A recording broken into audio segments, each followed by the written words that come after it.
The dust cloud on the horizon was the first sign of hope that Eleanor Zimmerman had seen in 3 days of waiting at Silverdale Station. Her body aching from sleeping on the wooden bench and her spirit nearly broken. The year was 1876, and the Colorado Territory's unforgiving summer sun had beaten down on her pale skin until it turned an angry red despite the bonnet that shaded her face. Her gloved hands trembled as she clutched her reticule, the last of her money spent on telegrams that had gone unanswered. The station master had long since stopped offering words of consolation, now only casting pitying glances her way when he thought she wasn't looking. Eleanor was 22 years old and utterly alone in the world. The death of her parents 6 months prior had left her with nothing but debts, and a letter from an uncle she barely remembered, offering her a place to stay in his ranch near Cripple Creek, Colorado. The journey from Boston had drained her savings, and her uncle had promised to meet her at the station. 3 days ago. "Miss," the station master called from the office doorway, "that there's a rider coming. Might be someone from your uncle's place." Eleanor stood on shaky legs, smoothing down her travel-worn dress and squinting against the sunlight. As the dust cloud materialized into the form of a single rider, her heart sank. Her uncle had described himself as a portly, white-haired gentleman. This approaching figure was tall and lean, his wide-brimmed hat pulled low. The horse slowed to a trot as it approached the station, and Eleanor could make out the man's features now. He was perhaps 30, with a weathered face and a strong jaw shadowed with several days' growth of beard. His clothes were dusty but serviceable, the practical garb of a working cowboy. He dismounted in one fluid motion and tied his horse to the hitching post before approaching her. Eleanor took an instinctive step back, clutching her reticule tighter. "Miss Zimmerman." His voice was deep and gravelly, as if he didn't use it often. "Yes," she replied, trying to keep her voice steady. "I'm Eleanor Zimmerman." The man removed his hat, revealing dark hair and eyes that were startlingly blue against his sun-darkened skin. "Name's Ethan Calloway. I work for your uncle, Henry Zimmerman." He paused, and something in his expression made Eleanor's stomach clench with dread. "I'm afraid I got some bad news, miss. Your uncle passed 3 days back. Pneumonia took him quick." Eleanor swayed on her feet, and the man, Ethan, reached out a steadying hand but stopped short of touching her. "I'm sorry, miss. He was a good man. He talked about you coming, was fixing up the old cabin for you and everything." Ethan shifted uncomfortably. "I would have been here sooner, but with the funeral and all." Eleanor's knees finally gave way, and she sank back onto the bench. Her uncle, her last living relative, her last hope was gone. She stared blankly at the weathered floorboards of the station platform. "Miss Zimmerman." Ethan's voice seemed to come from far away. "Miss, what am I to do now?" The words escaped her lips, not really meant for him, but for the cruel fate that had brought her to this place. Ethan cleared his throat. "Well, miss, the ranch is yours now. Your uncle left everything to you in his will." Eleanor looked up, disbelief etched on her features. "The ranch? But I know nothing about ranching. I've never even seen a cow up close." A ghost of a smile crossed Ethan's face. "We got about 300 head of cattle that'll be mighty disappointed to hear that." His expression sobered. "But you don't need to worry about that right now. The hands and I can keep things running while you decide what you want to do." Eleanor's mind reeled with the implications. She owned a ranch. She, who had never lived anywhere but in a crowded Boston apartment, now owned land and livestock, and what else? She had no idea. "Is it far?" she asked, grasping at practical matters to keep from falling apart completely. "About 4 hours' ride," Ethan replied. "I brought the wagon, though." "It's just around back of the station." He gestured vaguely.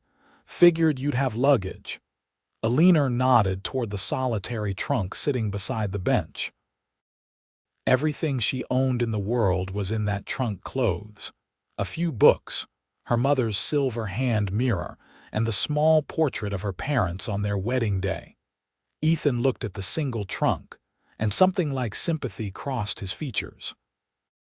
He picked it up as if it weighed nothing and nodded toward the back of the station. "Wagon's this way. We should head out if we want to make it back before dark." Eleanor stood, her hands still shaking with exhaustion and shock. She followed him around to where a simple wagon waited, hitched to two sturdy horses. Ethan secured her trunk in the back and then helped her climb onto the wooden seat. The touch of his calloused hand against hers was brief but warm, and Eleanor found herself grateful for that small human contact after days of isolation. As they pulled away from Silverdale Station, Eleanor gazed back at the small building that had been her home for 3 miserable days. She had arrived with such hope, expecting to meet a kindly uncle and begin a new life. Now that hope had transformed into something uncertain and frightening. "Your uncle," Ethan said as they traveled down the dusty road, breaking a silence that had stretched for nearly 20 minutes. "He was real excited about you coming. Fixed up his wife's old garden that had gone to seed. Said you'd probably want flowers and such." Eleanor felt tears prick at her eyes. A garden.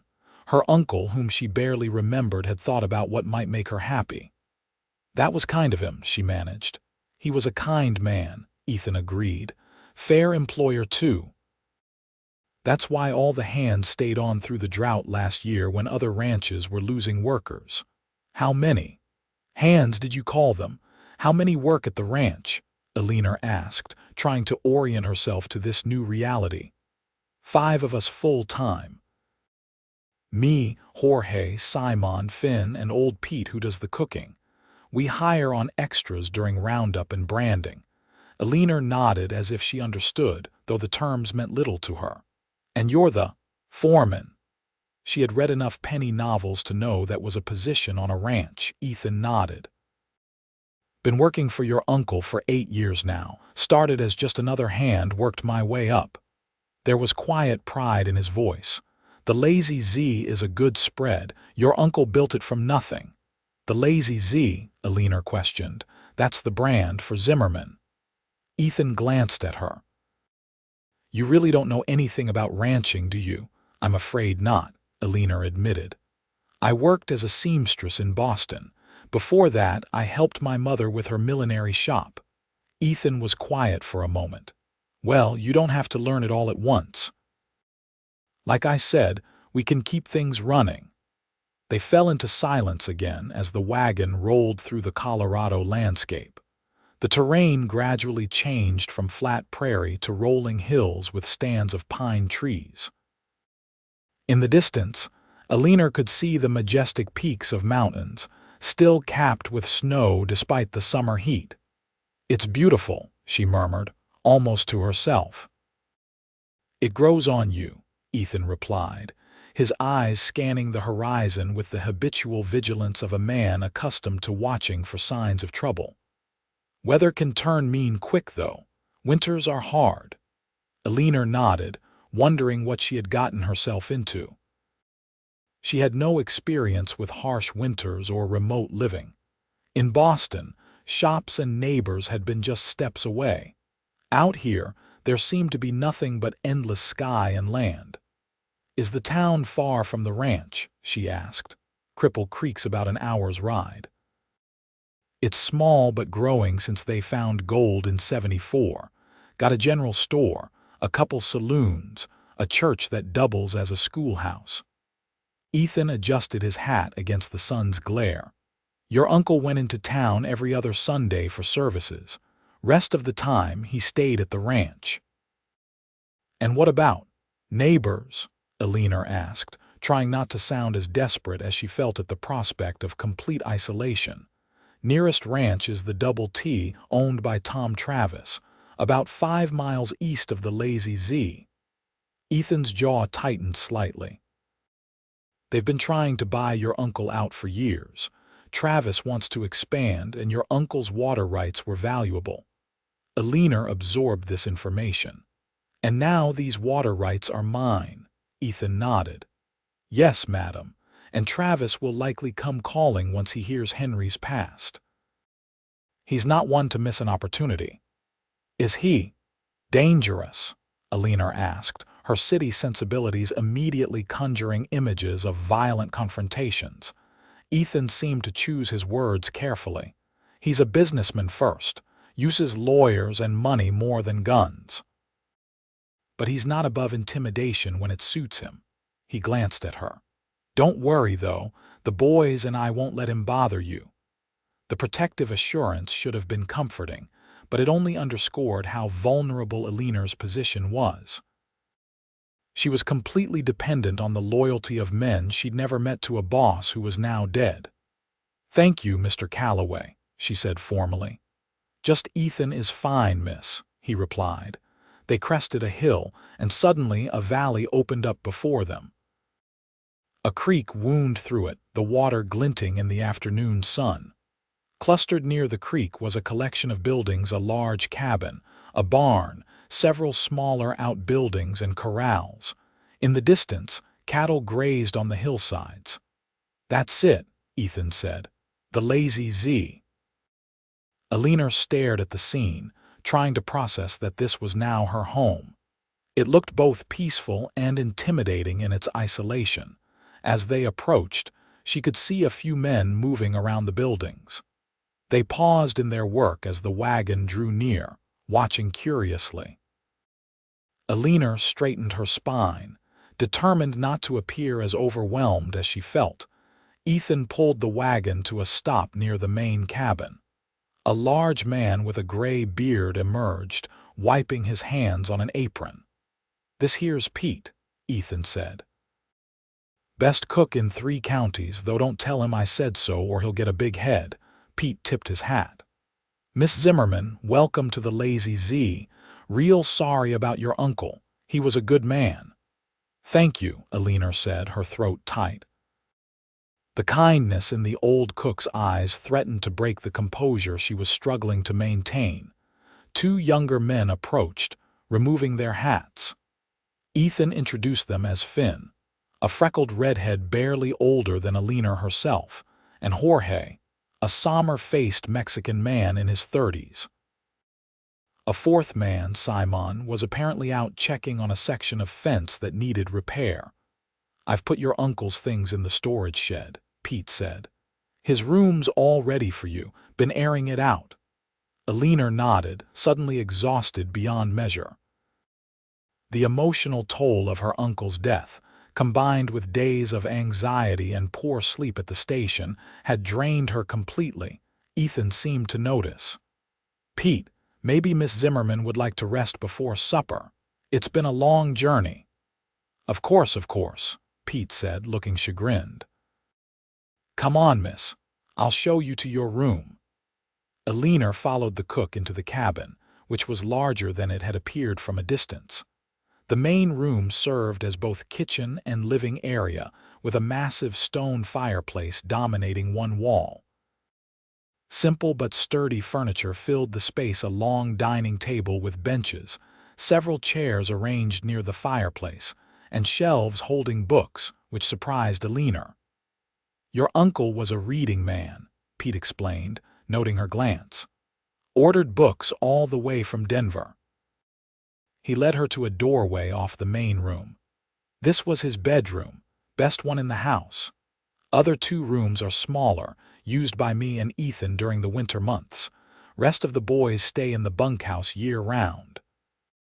The bedroom was simply furnished with a bed, a chest of drawers, a small writing desk, and a rocking chair near the window. What caught Eleanor's attention was the colorful quilt on the bed, and the vase of wildflowers on the desk, touches that seemed at odds with a bachelor's quarters. Ethan mentioned my uncle was preparing for my arrival, she said softly. Pete nodded. He was real excited to have family coming, had us all sprucing up the place. He pointed to a door in the corner. There's a washroom through there. I'll have the boys bring in hot water so you can freshen up." "Thank you," Eleanor said, sinking onto the edge of the bed. "You're all very kind." Pete shuffled his feet. "Your uncle treated us fair. Man like that deserves loyalty." He cleared his throat. "I'll leave you be. Supper's at 6. After he left, Eleanor finally allowed the tears she'd been holding back to fall. She wept for her parents, for her uncle she would never know, and for herself alone in a strange place with no idea what the future held. When the tears subsided, she washed her face in the basin of cool water that sat on the washstand and then lay down on the bed, intending only to rest for a moment. Exhaustion claimed her immediately, and she fell into a deep sleep. She was awakened by a gentle knock at the door. Disoriented, Eleanor sat up quickly, momentarily forgetting where she was. "Miss Zimmerman." It was Ethan's voice. "Supper's ready if you're feeling up to it."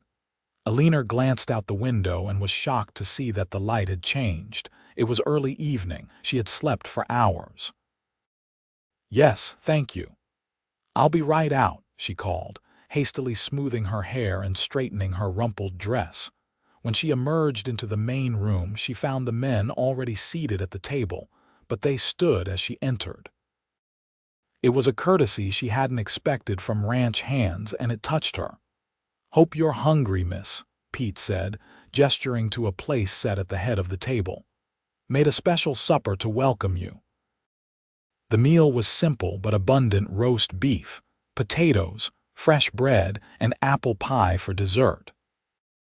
The men were initially quiet, clearly uncertain how to behave around their new employer, but as the meal progressed, they began to talk more freely, discussing the day's work and plans for the following day. Eleanor listened, trying to absorb the unfamiliar terms and concerns. They spoke of fence lines and water sources, of a calf that had been born with a twisted leg, of plans for moving a portion of the herd to a different pasture. It was like a foreign language to her, but she was determined to learn. "Miss Zimmerman," Ethan said during a lull in the conversation, "I thought tomorrow I might show you around the ranch if you're feeling up to it. You should see what you've inherited." Eleanor nodded.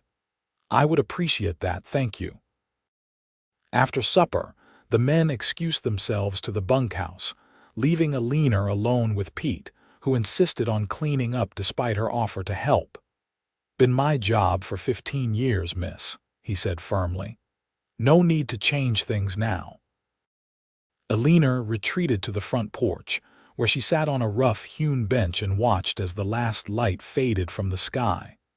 The vastness of the landscape was both awe-inspiring and terrifying. In Boston, the horizon had been blocked by buildings. Here, it seemed to stretch forever. She was so absorbed in her thoughts that she didn't hear Ethan approach until he spoke. "Beautiful, isn't it?" he said, nodding toward the sunset-painted mountains.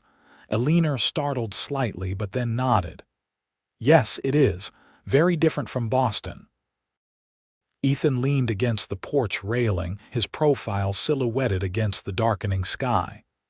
"Your uncle used to sit out here most evenings, said it was his thinking spot." "You knew him well," Eleanor observed. "As well as he let anyone know him," Ethan replied.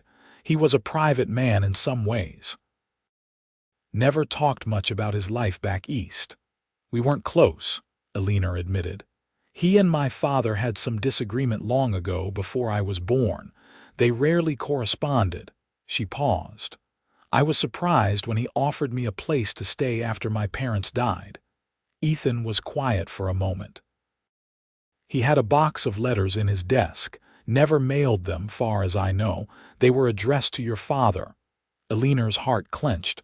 "Letters he never sent, seems that way." Ethan shifted uncomfortably. "I only know because I helped him with his accounts sometimes." "The letters were in the desk drawer with the ledgers." "Do you know where they are now?" Eleanor asked, her voice barely above a whisper. "Should still be in the desk. No one's touched his personal things." Ethan straightened. I can show you tomorrow after we tour the ranch. Eleanor nodded, her mind racing with questions about what the letters might contain. What had kept her uncle and father apart all those years? And why had her uncle reached out to her in the end? I should let you rest, Ethan said. Been a long day for you. As he turned to leave, Eleanor called after him.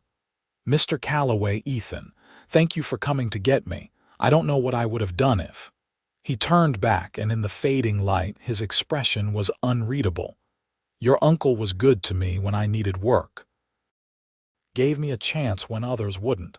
Least I could do was make sure his niece didn't get stranded at that station. He touched the brim of his hat. Good night, Miss Zimmerman. Eleanor remained on the porch for a while longer, listening to the unfamiliar night sounds, the chirp of crickets, the occasional lowing of cattle, the soft nickering of horses in the corral. Eventually, the chill drove her inside, and she retired to her room. As she lay in the unfamiliar bed, she thought of the trunk that Ethan had carried from the station. He had brought it in while she slept, and it now sat at the foot of her bed. Tomorrow, she would unpack her meager possessions and try to begin making this strange place her home. Tomorrow, she would read letters that might explain a family rift she had never understood. Tomorrow, she would see the land that was now hers and try to decide what to do with a legacy she had never expected. With these thoughts circling in her mind, Eleanor finally drifted into an uneasy sleep, dreaming of dust clouds and blue-eyed cowboys and a future as vast and uncertain as the Colorado sky. The morning light filtered through the calico curtains, waking Eleanor earlier than she was accustomed to.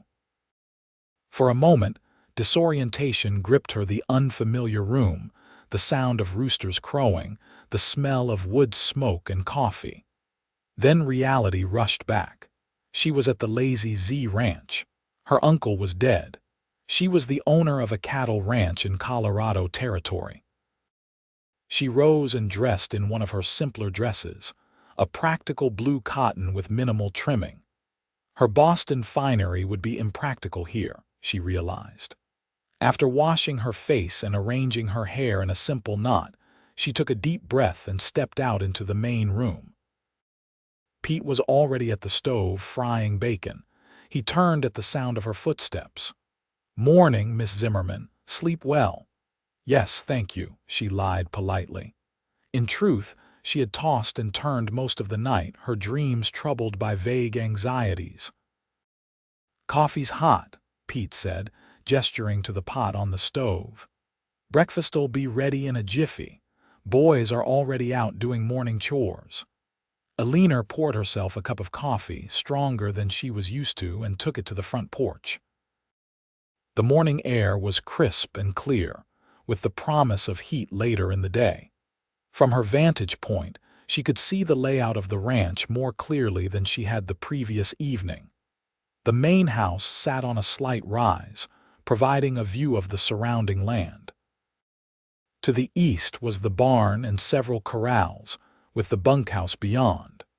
A chicken coop and small kitchen garden were located behind the main house. A creek ran along the western edge of the immediate property, with pasturelands stretching beyond as far as she could see. Men moved about the ranch with purpose, feeding animals, repairing equipment, carrying water. She spotted Ethan near the barn, deep in conversation with a man she hadn't met yet, presumably Simon. As if sensing her gaze, Ethan looked up, touched his hat in greeting, and then started toward the house. Morning, Miss Zimmerman, he said as he approached. Thought we'd head out after breakfast, show you the boundaries of the property. That would be fine, Eleanor replied. Will we be riding horses? She tried to keep the apprehension from her voice, but Ethan's expression suggested she hadn't succeeded. Never ridden before, he asked. Eleanor shook her head. I've only ever been in carriages. Boston isn't exactly conducive to horseback riding, at least not in the neighborhoods I frequented. Ethan considered this. We could take the wagon, but it won't get us to some of the more important areas. How about I saddle up Daisy for you? She's gentle as they come, belonged to your uncle's late wife. He kept her even though she's past her prime. The idea of mounting a horse, even a gentle one, was intimidating, but Eleanor was determined not to appear completely helpless. I suppose I'll have to learn sometime, she said with more confidence than she felt. After a hearty breakfast, during which Eleanor was introduced to Simon, a quiet, scholarly-looking man despite his weathered appearance, Ethan brought 2 horses to the front of the house. One was a large, powerful-looking bay that he introduced as his own mount, Ranger. The other was a smaller, dapple-gray mare with a kind eye. "This is Daisy," Ethan said, patting the mare's neck. "She'll take good care of you." Eleanor approached cautiously, letting the horse sniff her hand as Ethan instructed. Daisy's soft muzzle tickled her palm, and Eleanor couldn't help but smile. "See, she likes you," Ethan said, a hint of warmth in his usually reserved demeanor. "Now let me show you how to mount up." The process of getting onto the horse was less than graceful, but with Ethan's patient instruction and steady hand, Eleanor found herself seated in the saddle, clutching the horn with white-knuckled fingers. "Relax your grip a bit," Ethan advised. "Daisy can feel your tension. Just sit back and let her follow my horse. She knows the routine." It took several minutes of slow walking around the yard before Eleanor began to feel somewhat secure on horseback. The rhythm was strange at first, but gradually she started to move with the horse rather than against it. "That's it," Ethan encouraged. "You're a natural." Eleanor doubted that very much, but she appreciated his kindness. "I think Daisy deserves the credit." Ethan mounted his own horse with practiced ease. "We'll take it slow. Just pull back gently on the reins if you want to stop." They set off at a walk, Ethan leading the way toward the eastern boundary of the property. Eleanor concentrated on staying balanced in the saddle, but as her confidence grew, she began to take in her surroundings. The landscape was rugged but beautiful, with rolling hills covered in grass and wildflowers, stands of pine and aspen, and the ever-present mountains in the distance. Ethan pointed out landmarks and features of the ranch, the best grazing areas, the lined shacks where cowboys stayed during roundup, the creek that provided water for the cattle. He explained about the water rights that were so valuable in this arid region, and showed her where the Lazy Z property bordered the neighboring Double T Ranch. "Travis has been pushing that fence line for years," Ethan said, indicating a stretch of fence that looked newer than the rest.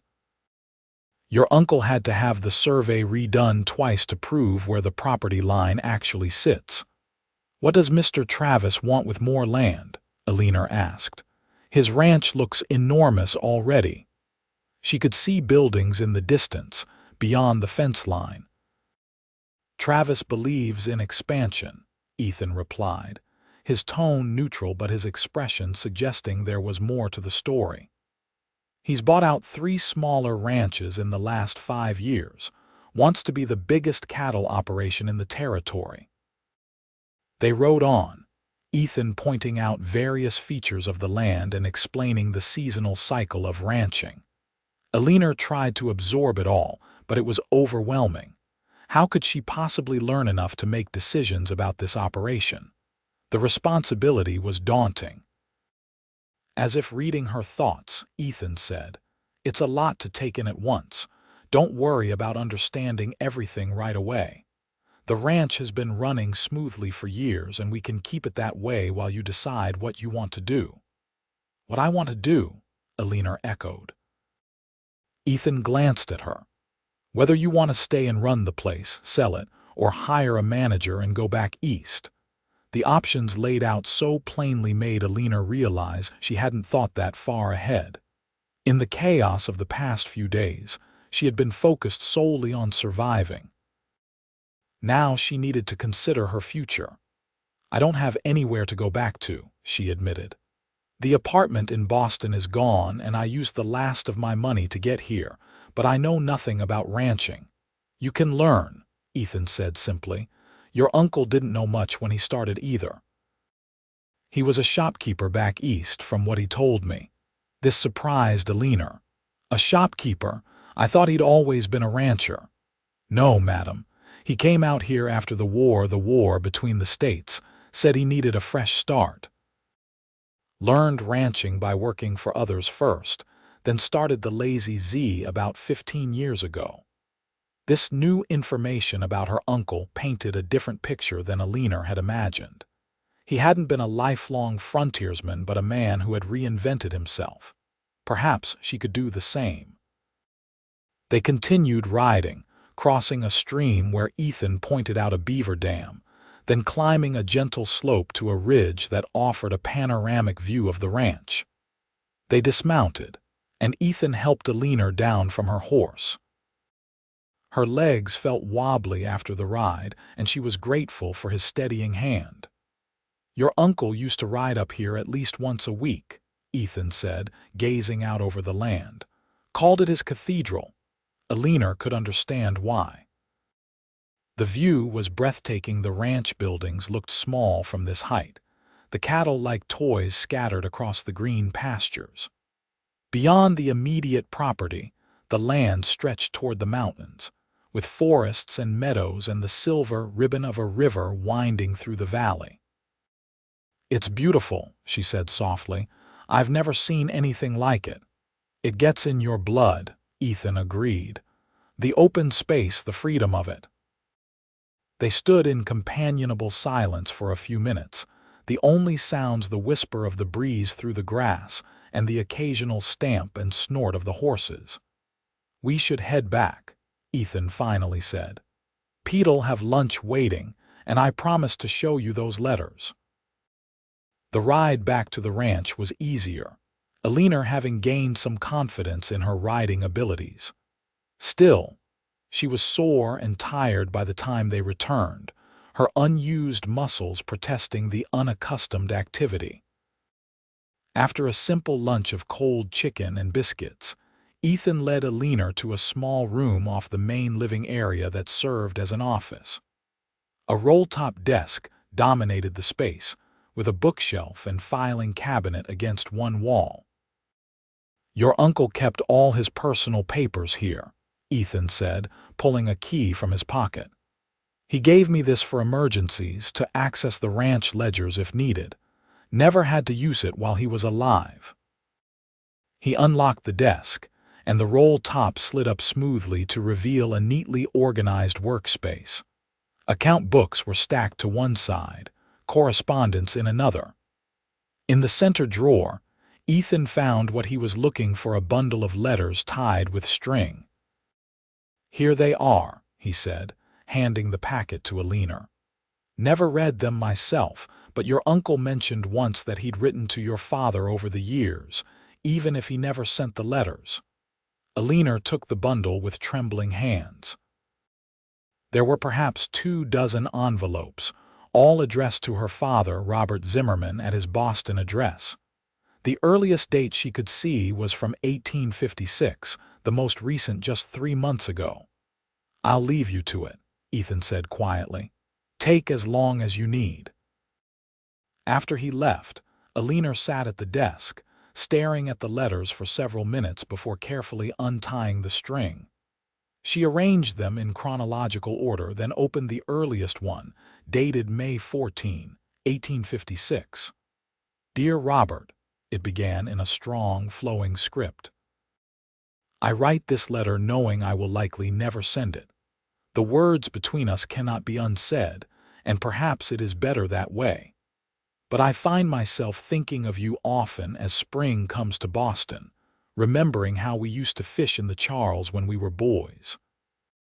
Eleanor read through the letters one by one, the story of her father and uncle's estrangement unfolding before her. The conflict had begun over a woman, her mother, she realized with a shock. Both brothers had loved her, but she had chosen Robert. Henry had left Boston heartbroken, eventually finding his way west after serving in the Union Army during the Civil War. The letters chronicled his life in Colorado Territory, his struggles and successes as he built the ranch.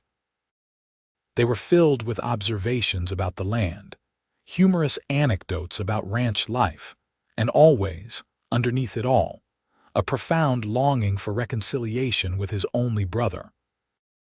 The most recent letter, dated just 3 months before, revealed why he had finally reached out to her after her parents' deaths. "I am an old man now, Robert, with no family of my own. When I heard of your passing, I felt as if a part of myself had died as well.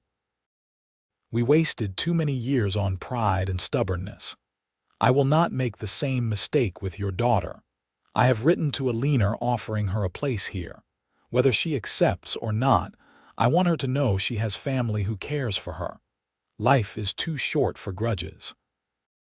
I hope you can forgive me, wherever you are now." Tears streamed down Eleanor's face as she read the final words.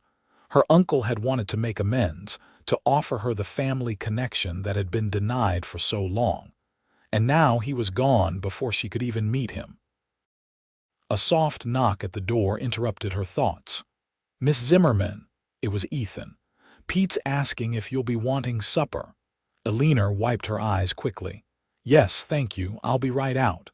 She carefully retied the letters and placed them back in the desk drawer. Her uncle's words had given her much to think about. He had come to Colorado for a fresh start, building a new life from nothing. Perhaps she could do the same. At supper, Eleanor was quieter than usual, her mind still processing what she had learned.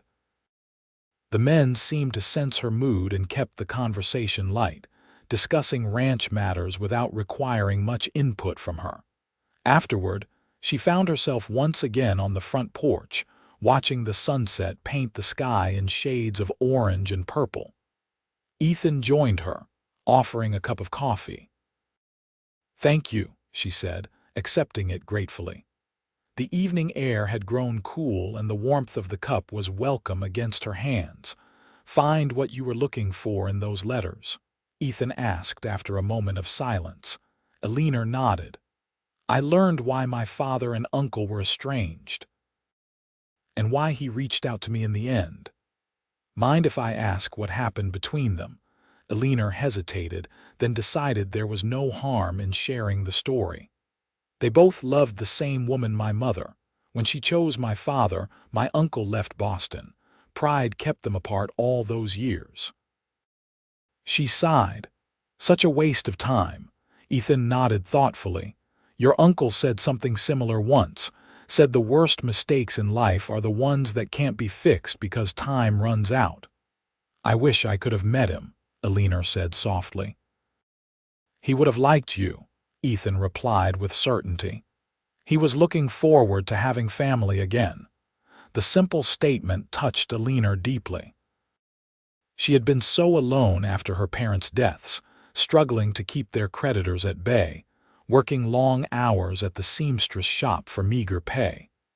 The idea that someone had been waiting to welcome her, to offer her a home, was both comforting and painful. "What will you do now?" Ethan asked, voicing the question that had been haunting her all day. Eleanor gazed out at the land that was now hers. In the fading light, it looked peaceful, the outlines of the buildings softened by shadows, the distant mountains purple against the darkening sky.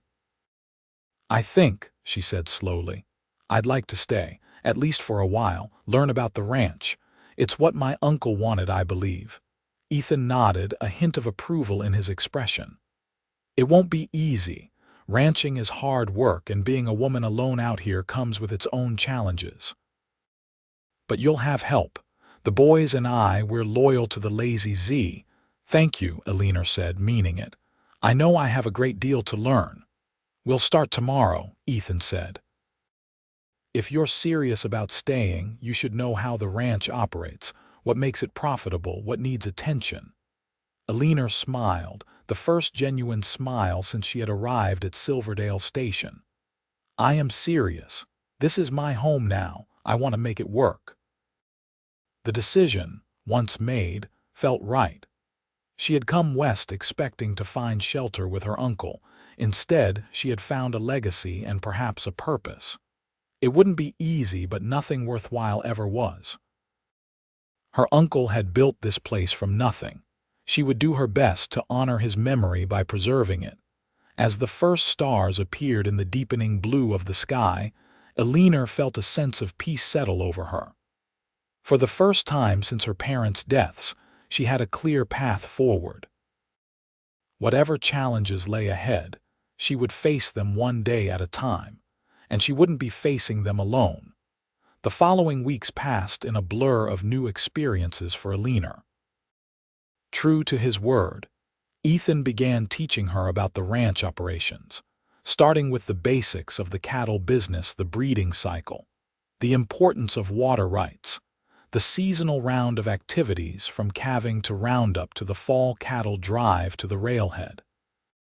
Eleanor proved to be an apt pupil, her practical mind quickly grasping the economic aspects of ranching.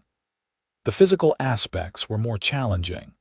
Her riding improved daily, but she still returned to the house each evening with aching muscles and blistered hands.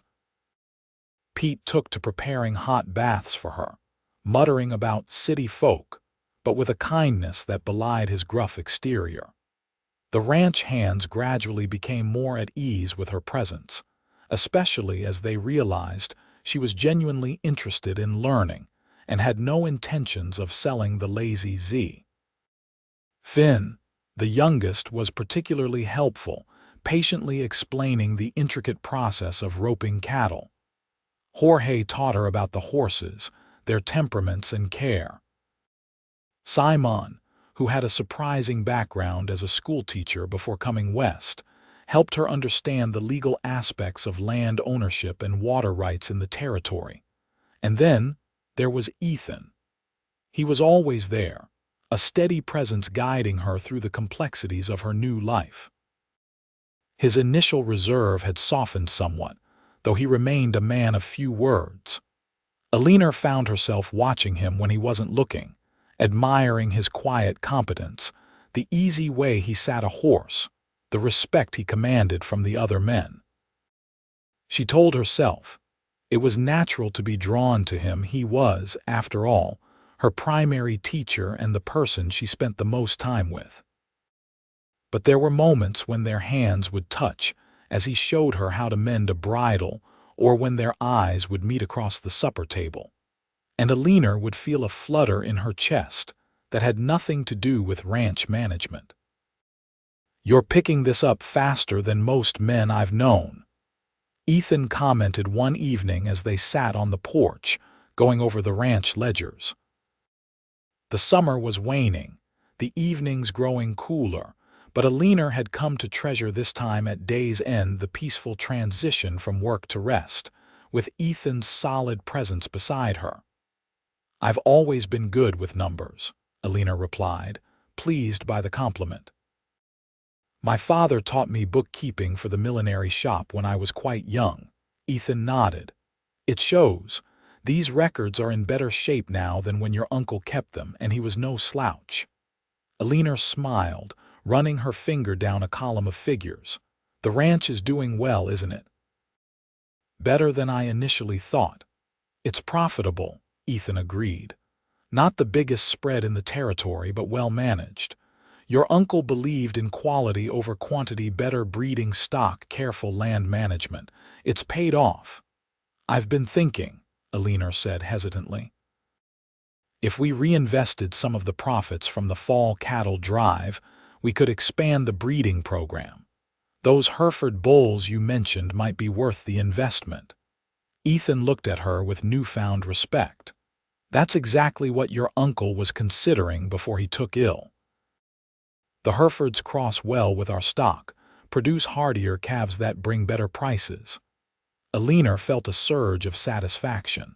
She was beginning to think like a rancher, to see beyond the immediate needs to long-term planning. "Then let's do it. When you go to Denver next month, you can inquire about purchasing at least 2 bulls."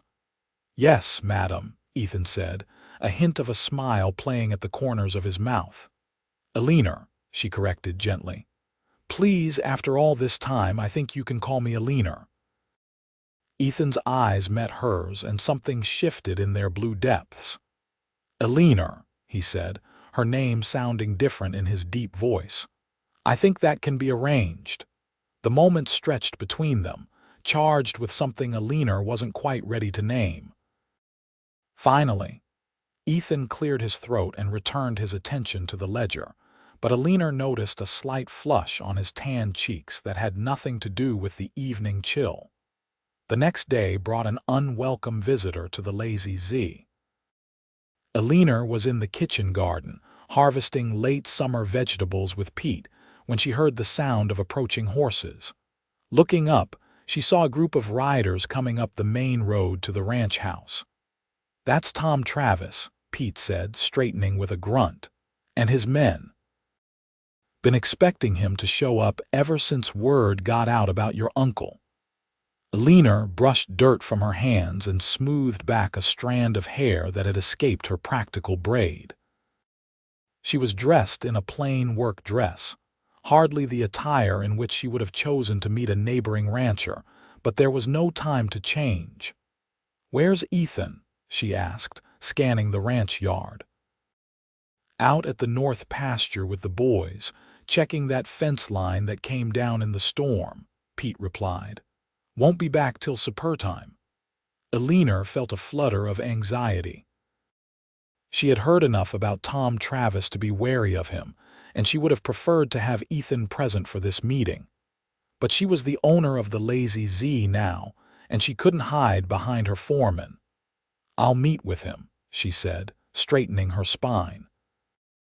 "Please bring some coffee to the house, Pete." The old cook nodded, a glimmer of approval in his eyes.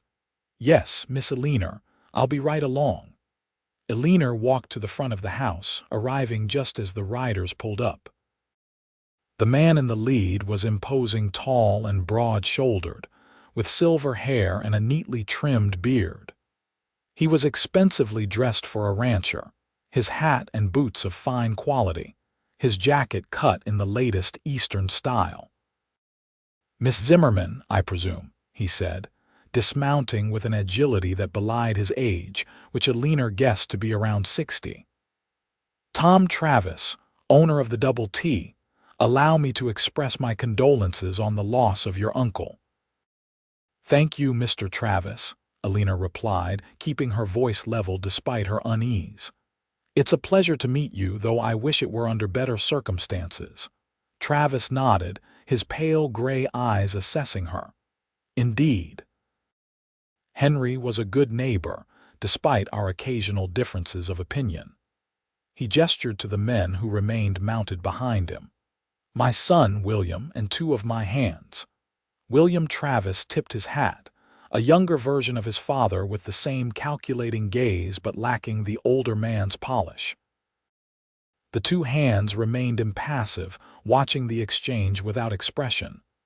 "Won't you come inside, Mr. Travis?" Eleanor offered. "Pete is bringing coffee." "Thank you, that would be welcome," Travis replied. "Boys, wait here," he instructed his men. In the house, Eleanor seated Travis at the dining table, grateful for Pete's swift appearance with the coffee pot and cups. The old cook hovered protectively nearby, ostensibly tidying the kitchen but clearly unwilling to leave Eleanor alone with the visitor. "I understand you're new to ranching, Miss Zimmerman," Travis began after taking a sip of coffee. "It must be overwhelming to suddenly find yourself responsible for an operation of this size." "It has been a learning experience," Eleanor acknowledged carefully, "but I have excellent help.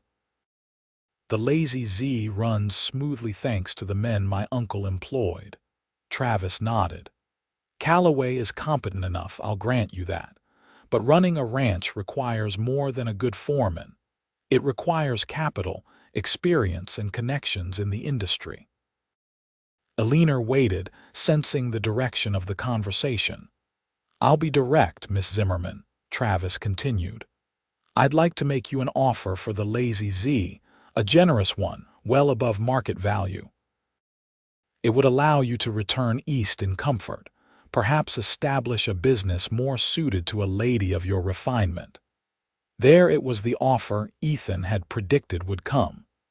Eleanor took a moment to gather her thoughts, conscious of Travis's keen gaze upon her.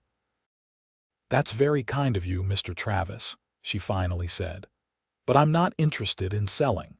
The Lazy Z was my uncle's legacy to me, and I intend to honor that by continuing his work here." A flicker of annoyance crossed Travis's face, quickly masked. "I understand your sentiment, my dear, but sentiment doesn't pay bills or survive drought years. Ranching is a difficult business, especially for a woman alone." "I'm not alone, Mr. Travis," Eleanor replied evenly. "I have loyal employees and I'm learning quickly. The ranch is profitable and I see no reason to sell." Travis set down his coffee cup with deliberate care. "Miss Zimmerman, I admire your spirit, but I feel obliged to point out the realities of your situation. This territory can be dangerous. Cattle rustlers, unpredictable weather accidents. So many things can go wrong on an isolated ranch." The implied threat was subtle but unmistakable. Eleanor felt a chill run down her spine, but she kept her expression neutral. "I'm aware of the challenges, Mr. Travis, but my decision stands. The Lazy Z is not for sale." Travis studied her for a long moment, then sighed. "Well, I can see you've made up your mind for now, but should you reconsider, and I believe you will, given time, my offer remains open." He rose from the table. "Thank you for the coffee, Miss Zimmerman. I'll see myself out." Eleanor remained seated, not trusting her legs to support her until she heard the sound of horses leaving the yard. Only then did she release the breath she'd been holding. "You did good, Miss Eleanor," Pete said approvingly. "Stood your ground just like your uncle would have." "He threatened me," Eleanor said quietly. "Not directly, but the meaning was clear." Pete nodded grimly. "Travis doesn't like being told no, never has, but he's careful about crossing certain lines, too many people watching." "What will he do now?" Eleanor asked. "Hard to say. Might try to pressure you in other ways at the bank with suppliers, or he might just wait, thinking you'll give up and go back east eventually." Pete began clearing the coffee cups. "Ethan needs to know about this visit," Eleanor agreed. As soon as Ethan returned that evening, she recounted the conversation with Travis. Ethan's face darkened as she described the veiled threat. "I knew he'd make a move," Ethan said, pacing the length of the porch where they had retreated for privacy. "But I didn't think he'd come himself, and so soon." "What does he want with the Lazy Z?" Eleanor asked. "He already has such a large operation." "It's the water rights," Ethan explained. "Your uncle secured rights to the creek that runs through the property, plus 3 natural springs. In dry years, that water becomes invaluable. Travis has been trying to control all the water sources in the valley. So it's not really about the land or the cattle, those too, but mainly the water. Land without water access is worthless out here." Ethan stopped pacing and faced her. "Eleanor, Travis isn't someone to take lightly. He's powerful in the territory, has friends in the territorial government, connections with the banks in Denver." "Are you suggesting I should sell?" Eleanor asked, a note of challenge in her voice. "No," Ethan replied without hesitation. "I'm suggesting we need to be careful. Travis plays a long game.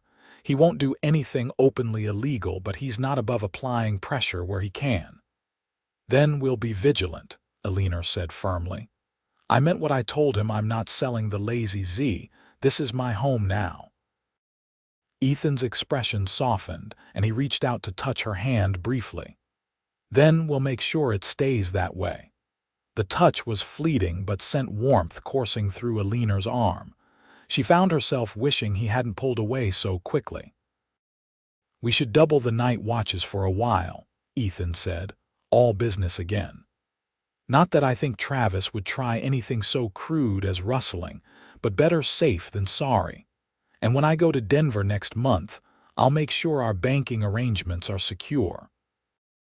Eleanor nodded, grateful for his practical approach and his unquestioning support of her decision. She had half expected him to suggest that selling might be the safer option, given Travis's influence. The fact that he hadn't meant more to her than she cared to admit. "Thank you, Ethan," she said simply. He looked at her for a long moment, his blue eyes reflecting the last light of day. "No need to thank me. The lazy Z is worth fighting for." Eleanor held his gaze. "Yes, it is." The unspoken words between them hung in the air that perhaps it wasn't just the ranch that was worth fighting for. But neither of them was ready to acknowledge that just yet. September brought the fall cattle roundup, the busiest time of the ranch year.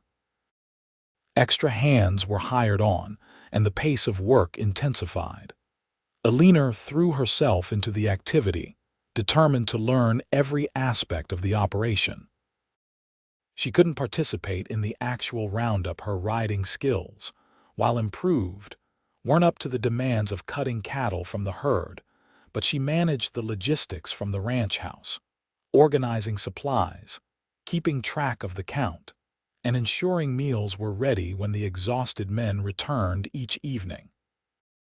The work was exhilarating in its intensity, leaving little time for reflection or worry about Tom Travis.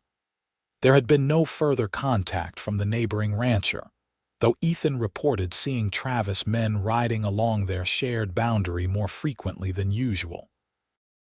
"Just watching," Ethan said when Eleanor expressed concern. "Testing our vigilance." The roundup culminated in preparations for the cattle drive to the railhead at Pueblo, where the steers would be sold and shipped east to the hungry markets of Chicago and beyond.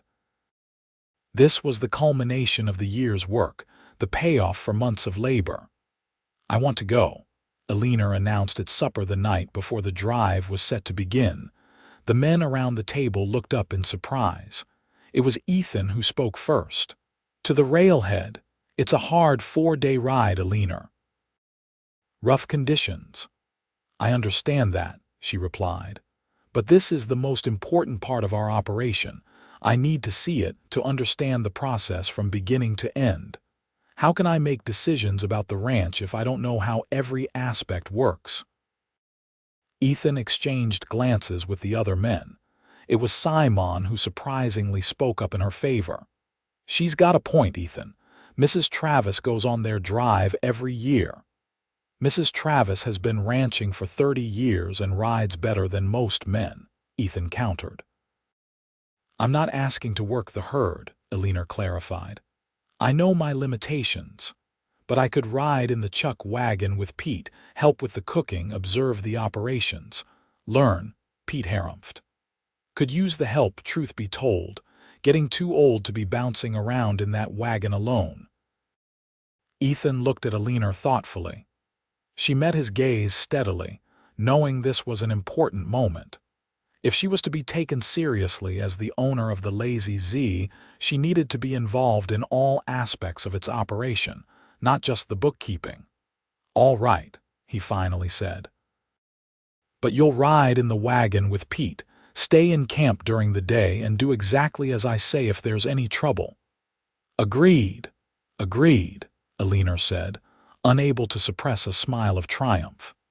The cattle drive began before dawn the next morning, the air crisp with the promise of autumn. The herd, nearly 300 steers, moved out slowly, guided by the experienced hands. Eleanor, perched on the seat of the chuck wagon beside Pete, watched in fascination as the operation unfolded. The days that followed were among the most physically demanding of her life. The chuck wagon jolted over rough terrain, testing her endurance. She rose before the men each morning to help Pete prepare breakfast, worked alongside him all day, and fell into exhausted sleep each night in a small tent Pete had set up for her privacy. But the discomfort was worth it for what she learned. She saw firsthand the skill required to keep the herd moving steadily without overexertion, the constant vigilance for strays or signs of illness, the complex dance between horses and cattle and men. She witnessed a stampede on the second night, triggered by a sudden thunderstorm, and watched in awe as Ethan and the other riders brought the panicked steers under control with what seemed like supernatural ability. Most importantly, she began to understand the bond that formed between the men on a drive, the shared hardship, the mutual reliance, the unspoken trust. She saw Ethan in a new light, observing his leadership in action. He was firm but fair, demanding but never cruel, and utterly respected by every man in the outfit. On the third evening, as they made camp by a small stream, Eleanor found a moment of quiet. The herd was settled, the men fed, and she had walked a little distance from the camp to wash her face in the cool water of the stream. As she straightened, she saw Ethan approaching. "Everything all right?" he asked. Eleanor nodded. "Just enjoying a moment of peace. It's been quite an experience." "You've handled it better than I expected," Ethan admitted, a note of admiration in his voice. "Most Easterners would have turned back after the first day." "I'm not most Easterners," Eleanor replied with a small smile. "At least, not anymore." "No, you're not," Ethan agreed softly. They stood in companionable silence, watching the sun sink toward the horizon, painting the landscape in gold and amber. "Thank you for letting me come," Eleanor said finally. "It means a lot to me to understand this part of the ranch operation." "You're the boss," Ethan replied simply. "But I'm glad you came too. The men respect you more for it. They can see you're serious about the ranch." "And you?" Eleanor asked, surprising herself with her boldness. "Has your opinion of me changed?" Ethan turned to face her fully, his expression serious in the fading light. "I respected you from the moment you decided to stay and learn rather than sell out. But yes, my opinion has changed, deepened." The word hung between them, laden with meaning. Eleanor found herself holding her breath, waiting for him to continue. "You're a remarkable woman, Eleanor Zimmerman," Ethan said quietly. "Your uncle would be proud of what you're becoming, a true rancher." It wasn't quite what Eleanor had hoped to hear, but the sincerity in his voice warmed her nonetheless. "Thank you, Ethan. That means more to me than you know." He nodded, seeming about to say more when Pete's voice called from the camp. "Ethan, rider coming in." The moment broken, they hurried back to camp. A young man on a lathered horse had arrived, one of the extra hands who had stayed behind at the Lazy Z. "What is it, Jimmy?" Ethan demanded. "Trouble back at the ranch," the young man gasped. "Fire in the north pasture, started near the boundary with the Double T. Jorge and Finn are fighting it, but they sent me to fetch help." Ethan's face hardened. "When did it start?" "Yesterday afternoon." "Wind's been pushing it toward the ranch buildings. They've been fighting it all night, but it's gaining ground." Eleanor felt a cold knot of fear form in her stomach. Fire was one of the greatest dangers on the plains, capable of destroying everything in its path. "Travis," Ethan growled. "This is his doing." "You don't know that," Eleanor said, though she suspected he was right. "Coincidence that it started along his boundary right after you refused to sell." Ethan shook his head. "Too convenient."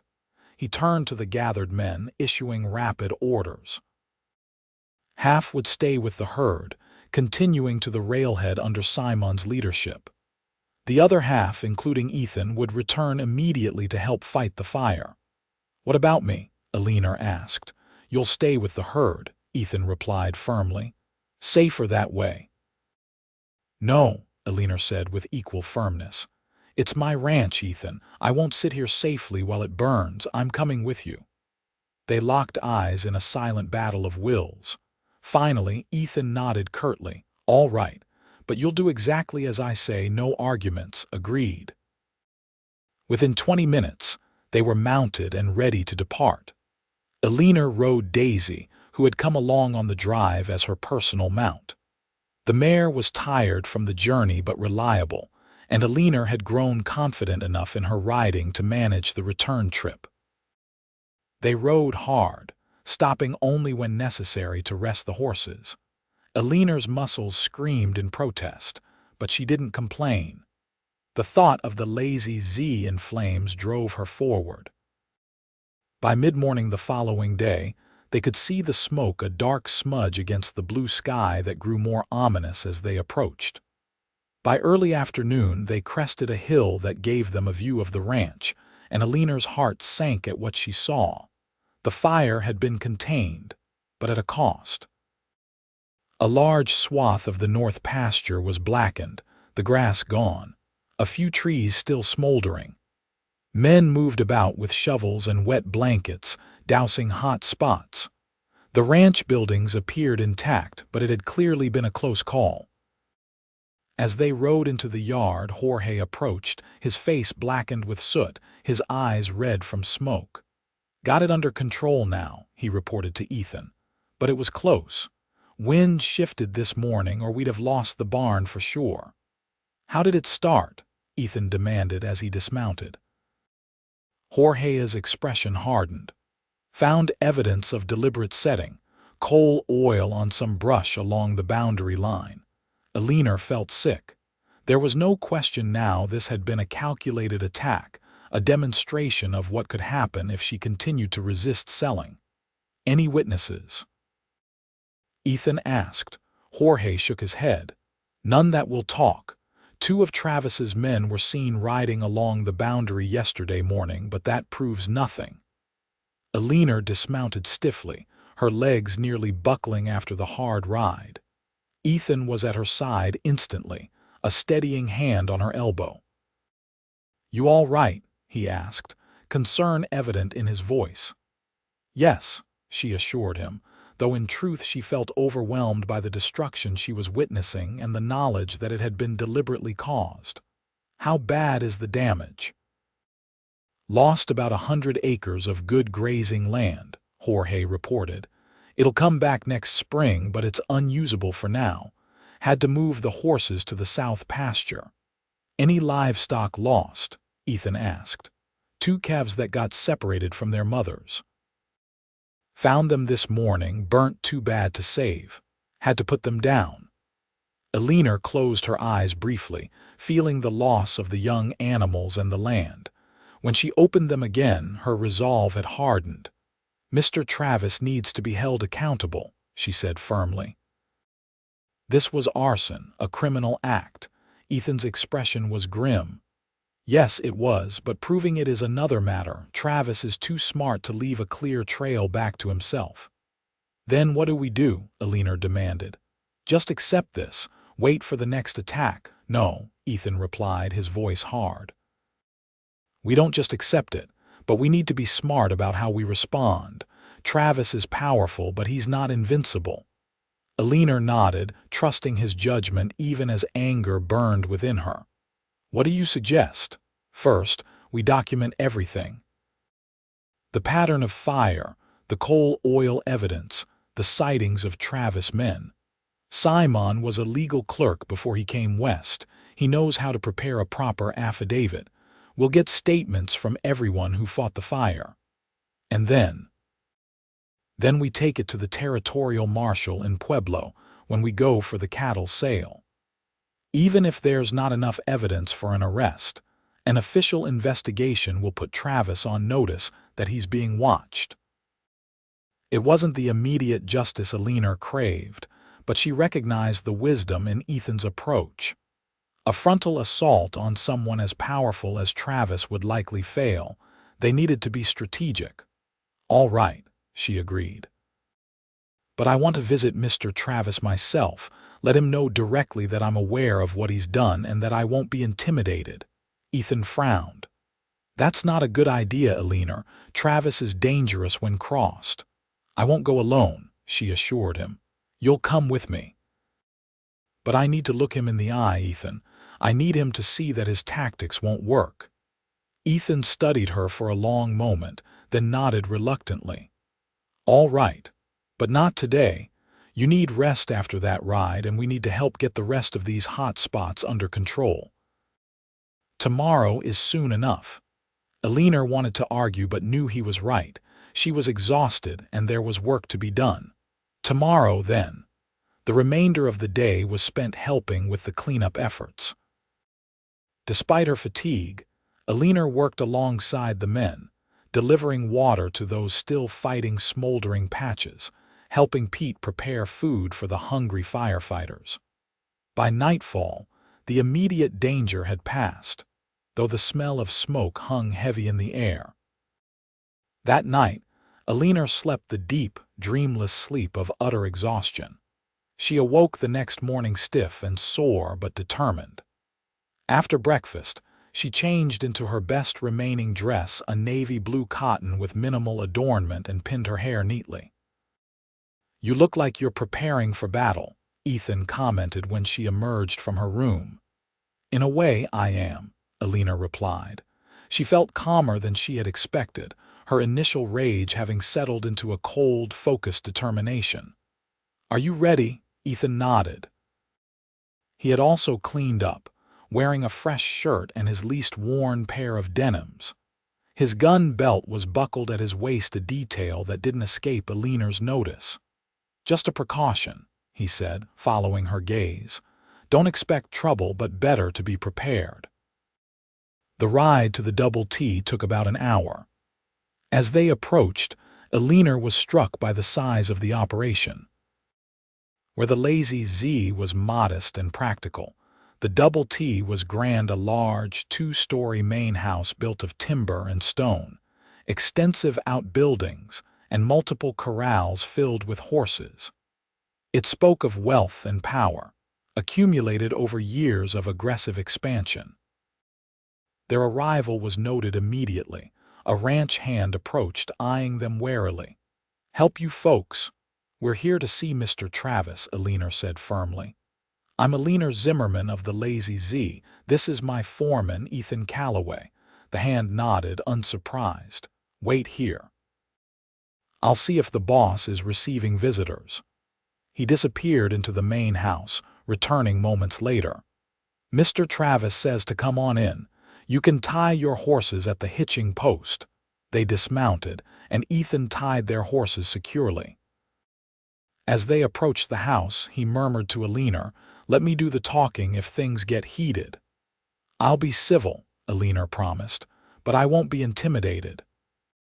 The interior of the Travis home was as impressive as its exterior, well furnished with items that must have been shipped at great expense from the East. They were shown into a study where Tom Travis sat behind a large oak desk. He rose as they entered, his expression carefully neutral. "Miss Zimmerman, Mr. Calloway, this is an unexpected pleasure." His tone suggested it was anything but. "Please be seated." Eleanor took the offered chair, her back straight, her hands folded calmly in her lap. "Thank you for receiving us, Mr. Travis. I'm afraid this isn't a social call." "I gathered as much," Travis replied dryly. "I heard you had a bit of trouble at the Lazy Z. A fire, was it? Most unfortunate." The casual dismissal of what could have been a devastating loss ignited Eleanor's anger, but she kept her voice steady. "Yes, a fire that was deliberately set along our boundary with your property, with coal oil." Travis raised an eyebrow. "A serious accusation, Miss Zimmerman. I hope you have evidence to support such a claim." "We have enough to interest the territorial marshal," Ethan interjected. "Statements from witnesses who saw your men along the boundary shortly before the fire started. Physical evidence of how the fire was set." "My men ride our boundaries regularly, Mr. Calloway. Standard practice. As for your supposed evidence of arson, I'd be interested to see it." "Prairie fires are common this time of year. Lightning strikes careless travelers." "This was no accident," Eleanor said firmly. "And we both know it, Mr. Travis. It was a message following my refusal to sell the Lazy Z to you." Travis leaned back in his chair, regarding her thoughtfully. You seem determined to see malice where there may be none, Miss Zimmerman. But let me be clear, if I wanted the Lazy Z badly enough to resort to criminal methods, I wouldn't stop at a small grass fire. The threat, for all its subtlety, was unmistakable. Eleanor felt a chill, but didn't allow it to show in her expression. I came here today, Mr. Travis, to inform you that your tactics will not work. I will not be frightened into selling the Lazy Z. In fact, every act of intimidation only strengthens my resolve to stay. Travis's eyes narrowed slightly. Your uncle was similarly stubborn, Miss Zimmerman. It did not serve him well in the end. Are you implying something about my uncle's death, Mr. Travis? Eleanor asked, her voice dangerously quiet. Travis waved a dismissive hand. Merely observing that stubbornness can lead to unnecessary hardship. Henry Zimmerman worked himself into an early grave defending a modest ranch when he could have sold to me years ago and lived in comfort. My uncle built something he was proud of, Eleanor replied. Something worth defending. I intend to honor his legacy by doing the same, even at the cost of your own safety, your comfort, your future. Travis leaned forward. You're a young woman, Miss Zimmerman. You could return east with enough money to live comfortably for the rest of your life. Instead, you choose to struggle in this harsh country, facing dangers you barely understand. I understand enough, Eleanor said steadily. I understand that the Lazy Z is now my home and that I won't be driven from it by threats or intimidation. She stood, signaling an end to the conversation. I also understand that if any further accidents befall my property, I will pursue every legal avenue available to me, regardless of your influence in the territory. Travis rose as well, his expression unreadable. You've made your position clear, Miss Zimmerman. I admire your spirit, misguided though it may be. He glanced at Ethan. You've chosen a loyal defender at least. Calloway has always been devoted to the Lazy Z. One might wonder why. The implication that Ethan had ulterior motives angered Eleanor more than any of Travis's previous remarks. Mr. Calloway's loyalty speaks to his character, not to any hidden agenda. It's a quality you might not recognize, Mr. Travis. Travis's mouth tightened, but he maintained his composure. Good day, Miss Zimmerman, Mr. Calloway. I trust you can find your way out. Outside, as they mounted their horses, Eleanor released a breath she hadn't realized she was holding. Do you think that accomplished anything? Hard to say, Ethan replied, his expression thoughtful. Travis isn't used to being confronted so directly, especially by a woman. You surprised him. He's a dangerous man, Eleanor observed. Yes, Ethan agreed. But you showed him you're not an easy target. That counts for something. As they rode back toward the Lazy Z, Eleanor replayed the conversation in her mind. One thing had become clear: Tom Travis would not give up easily on acquiring her ranch. The struggle was just beginning. Ethan, she said as they neared home, what did Travis mean about my uncle working himself into an early grave? Ethan was silent for a moment, considering his response. Your uncle pushed himself hard, especially in the last few years. He was determined to make the Lazy Z successful enough to pass on to you, I think. Once he knew about your situation in Boston, he drove himself relentlessly, expanding the herd, improving the breeding stock. You think he made himself ill? Pneumonia can strike anyone, Ethan said carefully. But yes, he was run down, vulnerable. Travis didn't cause your uncle's death, but there's some truth to what he said about Henry's stubbornness. Eleanor absorbed this information, feeling a renewed connection to the uncle she had never met. He had worked to build a legacy for her, pushing himself to create something that would provide for her future. The least she could do was honor that sacrifice by protecting what he had built. I won't let Travis win, she said softly. Whatever it takes, the Lazy Z will remain in the Zimmerman family. Ethan glanced at her, approval evident in his expression. "I believe you, Eleanor, and I'll stand with you every step of the way." The words warmed her, and for the first time since the fire, Eleanor felt true hope. With Ethan beside her and her own growing determination, perhaps they could prevail against Travis's schemes. As they crested the final hill before the ranch, the Lazy Z came into view. Despite the blackened north pasture, it was a welcome sight home, in a way that no place had ever been for Eleanor.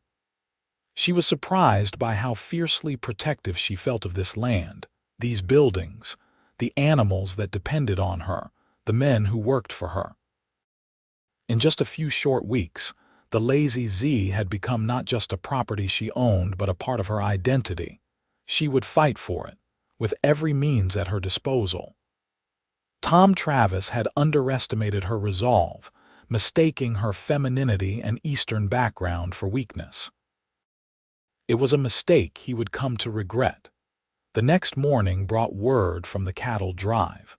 One of the hands returned with the news that the sale had gone well, fetching a better price than anticipated due to increased demand from Eastern markets. The profits would see the Lazy Z through the winter with enough left to invest in the Hereford bulls Ethan had recommended. "It's a good start," Ethan said as they reviewed the figures, "but we're still vulnerable. With the north pasture burnt, we'll have to buy extra feed for the winter. And there's the matter of the damaged fence line that needs replacing." "We'll manage," Eleanor said confidently. "The ranch was profitable before the fire, and it will be again." Ethan nodded, a hint of admiration in his eyes. "Your uncle would be proud of how you're handling things." The compliment warmed Eleanor. Over the past weeks, Ethan's good opinion had come to matter more to her than she cared to admit. There was a growing connection between them, evident in the way they worked together, the ease of their conversations, the trust that had developed. But Eleanor was hesitant to examine her feelings too closely. Ethan was her employee, and she was still learning to be a ranch owner. Complications of the heart were the last thing she needed at this critical juncture.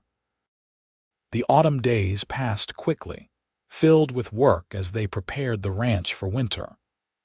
The cattle were moved to the protected southern pastures, repairs were made to the buildings, and supplies were laid in against the possibility of being snowbound for weeks at a time.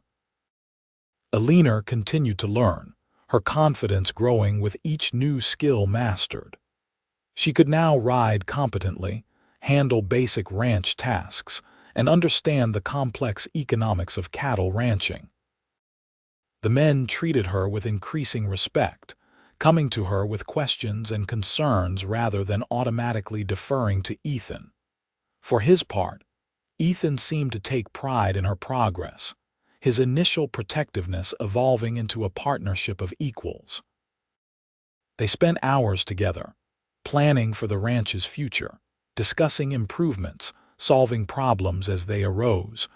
One crisp October evening, they sat on the porch after supper, wrapped in blankets against the autumn chill, reviewing plans for the following spring's calving season. The conversation had wandered, as it often did, to more personal topics. "Did you always want to be a rancher?" Eleanor asked, curious about the path that had led Ethan to the Lazy Z. He was quiet for a moment, gazing out at the darkening landscape. "No, not always. My father was a blacksmith in Missouri. I thought I'd follow in his footsteps." A shadow crossed his face. "The war changed that. You fought?" Eleanor asked softly. Ethan nodded. "Union Army, joined up in '63 when I was 18. Saw action at Chickamauga, the Atlanta campaign." He fell silent, and Eleanor didn't press. She had seen enough returning soldiers in Boston to recognize the reluctance to speak of wartime experiences. "After the war," he continued finally, "I couldn't settle back into the old life. Too much had changed me most of all. So I drifted west, worked various jobs, found I had a knack with horses and cattle." He shrugged. Your uncle gave me my first real chance as a cowhand, then promoted me to foreman when I proved myself. He was a good judge of character, Eleanor observed. Ethan smiled faintly. He was that. Saw something in me I didn't see myself at the time. And now, is ranching what you want long term? The question hung in the air, layered with meaning beyond the obvious. Ethan seemed to consider his answer carefully. I've come to love this land, he said finally. The work suits me, and the lazy Z. Well, it's become home in a way no place has been since before the war. I feel the same way, Eleanor admitted. I never expected to find a home here, but somehow I have. Their eyes met in the gathering darkness, a moment of understanding passing between them. Eleanor felt a now familiar flutter in her chest, a warmth that had nothing to do with the blanket wrapped around her shoulders. Ethan leaned forward slightly, hesitated, then straightened again. It's getting late, he said, his voice rougher than usual. You should get some rest. Tomorrow's going to be a long day with the fence repairs. The moment had passed, and Eleanor felt a mixture of relief and disappointment. Yes, you're right. Good night, Ethan. Good night, Eleanor. As she lay in bed that night, Eleanor reflected on the conversation and the unspoken currents beneath it. There was something growing between her and Ethan, something neither of them had acknowledged directly. She wasn't experienced in matters of the heart. Her life in Boston had been too consumed with work and family obligations for romance, but she recognized the signs of deepening affection, of attraction that went beyond mere friendship. The question was whether to act on these feelings or to keep them contained for the sake of the ranch and their working relationship. The wrong choice could complicate everything, potentially damaging what they had built together. Eleanor fell asleep still pondering this dilemma, unaware that events were about to force the issue in ways she couldn't have anticipated. The first significant snowfall came in early November, a heavy, wet snow that blanketed the ranch in white and made travel difficult. It was on the second day of the storm that Finn, returning from checking on the cattle in the south pasture, brought troubling news. There's riders on the south boundary, he reported as he stamped snow from his boots in the ranch house doorway. 5, maybe 6 men, armed. Travis men. Ethan asked sharply. Finn shrugged. Too far to tell for sure, but who else would be out in this weather? Ethan's expression darkened. Get Jorge and Simon. Tell them to arm up and meet me at the barn in 10 minutes. As Finn hurried out, Eleanor caught Ethan's arm. What's happening? What do you think Travis is planning? Could be nothing, Ethan replied, though his tone suggested he didn't believe that. Could be they're just checking their own boundary line, but I don't like the timing. Middle of a snowstorm, visibility poor. You think they might try to move the boundary markers? This was a common tactic in land disputes, shifting the markers that defined property lines to encroach on neighboring land, possibly, or worse. Ethan's jaw was set in a grim line. Stay inside, Eleanor. Keep the doors locked until we return. I want to come with you, she said firmly. Not this time. Ethan's tone brooked no argument. If there's trouble, I need to know you're safe. Eleanor wanted to protest but recognized the wisdom in his words.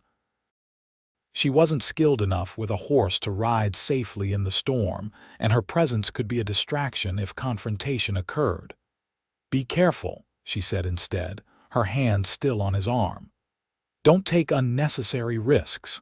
Ethan covered her hand with his own, a brief, warm pressure. We'll just observe, see what they are up to. No confrontation unless absolutely necessary. With that promise, he left, and Eleanor watched from the window as he and the other men rode out into the swirling snow, quickly disappearing from view. The waiting was agonizing. Eleanor paced the main room, unable to settle to any task, her mind conjuring increasingly alarming scenarios. Pete tried to distract her with conversation, but eventually gave up and retreated to his kitchen, muttering about making bread to pass the time. The hours dragged by with no word from the men. It was nearly dusk when Eleanor heard the sound of horses approaching. She rushed to the window, relief flooding her as she made out 4 riders emerging from the snow.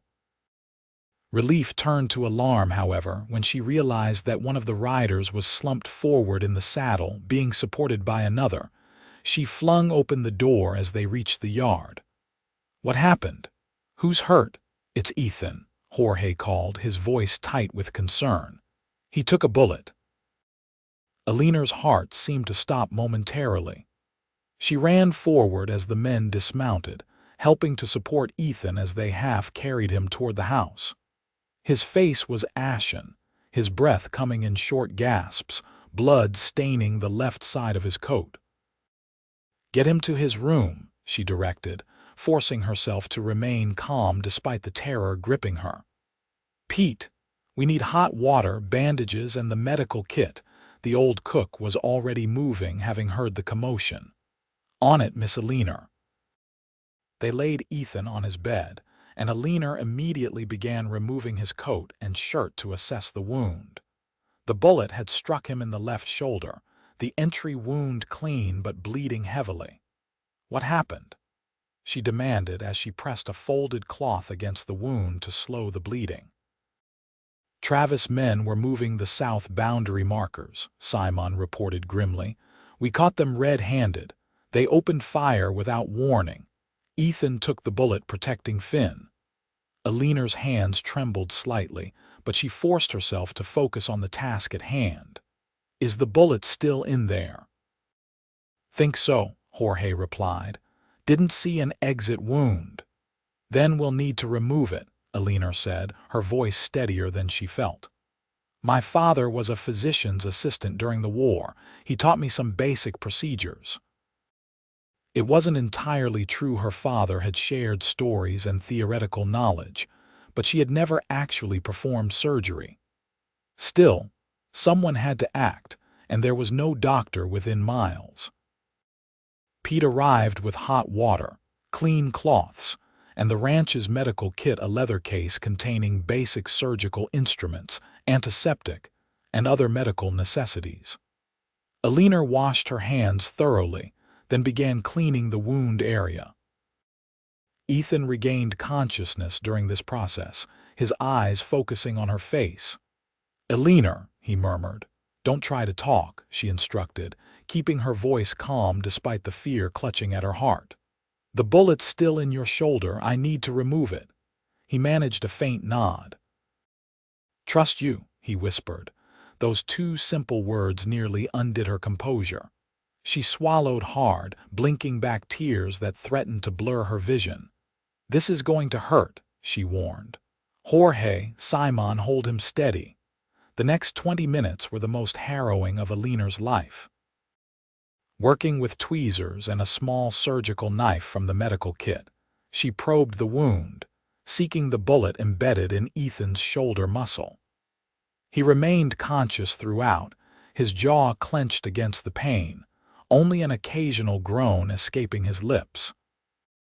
Finally, the tweezers connected with something solid, the bullet. With painstaking care, Eleanor extracted it, dropping the misshapen lump of lead into a basin with a soft clink. "Got it," she said, relief evident in her voice. "Now we need to clean the wound thoroughly to prevent infection." She worked methodically, washing the wound with an antiseptic solution from the medical kit, then stitching it closed with neat, even sutures. By the time she had finished and bandaged the shoulder, Ethan had lapsed into unconsciousness again, his face pale but his breathing more regular. "Will he be all right?" Finn asked anxiously from where he stood at the foot of the bed. Eleanor wished she could offer certainty. "The bullet didn't hit any major blood vessels, which is fortunate, but there's always risk of infection. We'll need to watch him closely." She sent the men to get food and rest, insisting that she would take the first watch by Ethan's bedside. Once alone with him, She allowed herself a moment of vulnerability, gently brushing a strand of dark hair from his forehead. "Don't you dare die on me, Ethan Calloway," she whispered. "Not now. Not when I've just found you." The night passed in a blur of anxiety, Eleanor checking Ethan's wound regularly, bathing his forehead when fever set in during the early morning hours. She refused Pete's offers to relieve her, dozing fitfully in a chair beside the bed when exhaustion demanded it. Dawn brought no improvement. Ethan's fever had risen, his skin hot to the touch, his breathing labored. Eleanor changed the bandage, alarmed to see angry red streaks beginning to spread from the wound site, a sign of infection setting in. "We need a doctor," she told Pete when he brought her a cup of coffee. "The infection is spreading." Pete's weathered face creased with worry. "Nearest doctors in Pueblo, and the trails will be nearly impassable with this snow." "Then we'll use the sled," Eleanor decided. "Jorge and Simon can take it, following the creek where the terrain is more even. They can bring the doctor back the same way." Pete nodded, clearly approving of her decisive action. "I'll tell them to prepare." Within the hour, Jorge and Simon had departed on the ranch's large sled, pulled by the strongest team of horses. Eleanor returned to Ethan's side, her heart heavy with fear. The infection was advancing rapidly, his body fighting a battle that willpower alone couldn't win. Throughout the day, she tended him, changing bandages, applying cold compresses to fight the fever, spooning small amounts of broth between his lips when he was briefly conscious. Finn and Pete took turns sitting with her, offering silent support. "He saved my life," Finn said quietly during one such vigil. "That bullet was meant for me. Travis's men had their rifles aimed at me when I confronted them about moving the markers. Ethan saw it, pushed me aside, took the shot himself." Eleanor nodded, not trusting herself to speak. The knowledge that Ethan had willingly risked his life to save another only deepened her feelings for him. Night fell again, with no sign of the doctor. The storm had abated somewhat, but the journey to Pueblo and back would take time even in the best conditions. Eleanor continued her watch, reading aloud from one of her uncle's books when the silence became too oppressive, talking to Ethan even though he couldn't respond. "You need to fight this, Ethan," she said softly, holding his hand between both of hers. "The ranch needs you. I need you." In the darkest hours of the night, when the house was quiet, and the only sound was Ethan's labored breathing, Eleanor finally acknowledged the truth she had been avoiding. She had fallen in love with Ethan Calloway, his strength, his integrity, his quiet devotion to the land and the people he cared for. The thought of losing him was unbearable. "I love you," she whispered, the words both a confession and a prayer. "Please don't leave me." Sometime before dawn, she fell into an exhausted sleep, still sitting in the chair beside Ethan's bed, her head resting near his uninjured shoulder, her hand entwined with his. She was awakened by a gentle pressure, Ethan's fingers weakly squeezing hers. She lifted her head, hope surging as she met his gaze. His eyes were clear, the fever brightness gone, and though he was still pale, his breathing was more regular. "Eleanor," he murmured, his voice barely audible. "You look terrible." A laugh that was half-sob escaped her. "You're one to talk," she replied, blinking back tears of relief. "How do you feel?" "Like I've been trampled by a herd of buffalo," he admitted, "but alive thanks to you." Eleanor quickly checked his wound, hardly daring to believe what she was seeing. The angry red streaks had receded, the swelling around the bullet hole had decreased, and the wound itself looked cleaner. "The infection is retreating," she said, wonder in her voice. "Your body is fighting it off." Ethan managed a weak smile. "Too stubborn to die, I guess." "Thank God for that," Eleanor replied fervently. She helped him drink some water, then insisted he rest more. Though he was clearly improved, he was still dangerously weak from blood loss and infection. He drifted back to sleep, his hand still clasping hers, and Eleanor finally allowed herself to believe that he might survive. When Jorge and Simon returned with the doctor late that afternoon, the physician confirmed what Eleanor had already observed: the crisis had passed. The infection was receding, and with proper care, Ethan would make a full recovery. "You did a fine job removing that bullet, young lady," the doctor commented as he rebandaged the wound after his examination. "Clean extraction, good stitching. You've got a steady hand." "My father taught me the basics," Eleanor explained, omitting the fact that her knowledge had been purely theoretical until now. The doctor nodded approvingly. "Well, your quick action probably saved his life. Shoulder wounds can be tricky, lots of opportunity for infection to set in." He left specific instructions for Ethan's care and promised to return in a week to check on his progress, weather permitting. Eleanor saw him off with profound gratitude, then returned to share the good news with the anxiously waiting ranch hands. "Doc says he'll recover completely," she announced, and the men's relief was palpable. "He needs rest and careful monitoring, but the worst is past." The days that followed established a new rhythm at the Lazy Z. Eleanor divided her time between running the ranch and caring for Ethan. The men took on additional responsibilities without complaint, recognizing the importance of both tasks. Ethan proved to be a difficult patient, chafing at the restrictions on his movement and constantly trying to do more than the doctor had permitted. Eleanor found herself acting as both nurse and warden, enforcing rest periods and limiting his involvement in ranch decisions until his strength returned. "You're a tyrant," he complained good-naturedly, as she refused his request to review the winter feeding schedules. "I'm perfectly capable of looking at some papers." "The doctor said complete rest for at least a week," Eleanor reminded him firmly. "The papers can wait." Ethan sighed, settling back against his pillows. "At least tell me what's happening with the ranch. Any word from Travis?" Eleanor hesitated, reluctant to worry him during his recovery, but Ethan deserved the truth. "He sent a message, offering his regrets about the unfortunate incident on our boundary. Claims his men were acting in self-defense." Ethan's expression darkened. "That's a lie. They fired first without warning." "I know," Eleanor assured him. "I've written to the territorial marshal, including statements from Finn and Simon about what happened, and I've retained a lawyer in Pueblo to pursue legal action." Ethan looked at her with surprise and admiration. "You've been busy."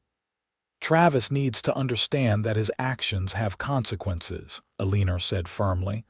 "I won't allow him to threaten my ranch or my people with impunity." Ethan's expression softened. "Your people?"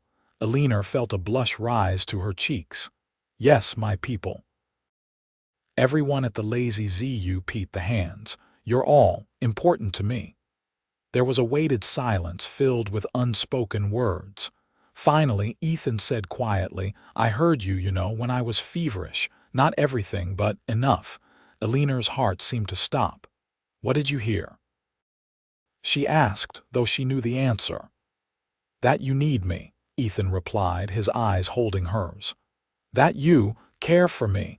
Eleanor considered denial, considered pretending she didn't understand what he meant. But the events of the past days had clarified her feelings, stripped away pretense and hesitation. "Yes," she said simply.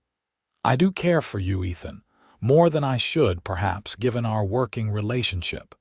Ethan reached for her hand, his grip still weaker than usual but warm and reassuring. "Eleanor, there's something you should know. Something I should have told you weeks ago." She waited, her heart beating rapidly. "Your uncle and I had an understanding," Ethan continued. "He was getting older, worried about the future of the ranch. We discussed the possibility of me buying in as a partner eventually when I'd saved enough money." He paused. That changed when he learned about you, of course. But the point is, I've never seen myself as just an employee of the Lazy Z. I've always felt invested in its future. I didn't know, Eleanor said softly. I should have told you sooner. But when you arrived, everything was so uncertain. I didn't want to presume to make you feel obligated in any way. Ethan's grip on her hand tightened slightly. And then, as time passed, I found myself caring about more than just the ranch. I cared about its owner, but I wasn't sure if you would welcome such feelings from your foreman. Eleanor felt a warmth spreading through her chest, a happiness that seemed too fragile to bear. And now? Are you sure now? Ethan smiled, the expression transforming his usually serious face. Now I know that the woman I've come to love risked her life to save mine, stayed by my side through the worst of it, and has been bullying me back to health ever since. Yes, I'm sure. Eleanor laughed, tears of joy pricking at her eyes. I believe the doctor called it proper nursing care, not bullying. Semantics, Ethan replied, gently tugging her closer.